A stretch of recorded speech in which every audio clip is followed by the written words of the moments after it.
નમસ્તે, હું doctor Jatin Vadodariya, orthopaedic surgeon. આજે હું તમને કમર તથા કરોડરજ્જુની તકલીફો વિશે થોડી માહિતી આપીશ. આજના યુગમાં ઘણી નાની ઉંમરથી જ કમર તથા ગરદનની તકલીફો જોવા મળે છે. તો એ ના થાય એના માટે મહત્વના 3 મુદ્દા વિશે હું તમને કહું તો પહેલો છે યોગ્ય પોસ્ચર. ચાલતી વખતે બેસતી વખતે 100% યોગ્ય પોસ્ચર રાખવું જોઈએ. આગળ વાંકા વળીને બેસવાથી તકલીફ વધતી જાય છે. બેસો ત્યારે પાછળ સપોર્ટ રાખવો જોઈએ. બીજું છે નિયમિત યોગ્ય કસરત. પેટ તથા કમરના સ્નાયુને મજબૂત કરવા માટે યોગ્ય કસરતો કરવી જોઈએ. અને ત્રીજું છે વજનને યોગ્ય કાબુમાં રાખવું જોઈએ.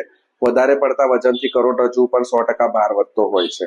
આની સાથે સાથે કરોડરજ્જુના સ્વાસ્થ્ય માટે યોગ્ય પૂરતી નિંદ્રા લેવી જોઈએ. સૂતી વખતે યોગ્ય તકિયા તથા ગાદલાનો ઉપયોગ કરવો જોઈએ. ત્રીજું છે જ્યારે પણ વાંકા વળવાનું આવે ત્યારે નીચે બેસીએ, ઘૂંટણથી વળીએ અને પછી જ વજન ઉચકીએ, એ પણ ખૂબ જ જરૂરી છે. અને હા, જો આવી કોઈ પણ તકલીફો ચાલુ થાય તો યોગ્ય સમયે ડોક્ટર પાસે જઈને એની સલાહ લેવી જોઈએ. અને જો લાંબા સમયથી કમરનો દુખાવો રહેતો હોય, પગમાં ઝંઝાટી થતી હોય અથવા તો ચાલવા ફરવા તકલીફ થતી હોય તો તુરંતથી ઇમરજન્સીમાં ડોક્ટરનો સલાહ લેવી જોઈએ.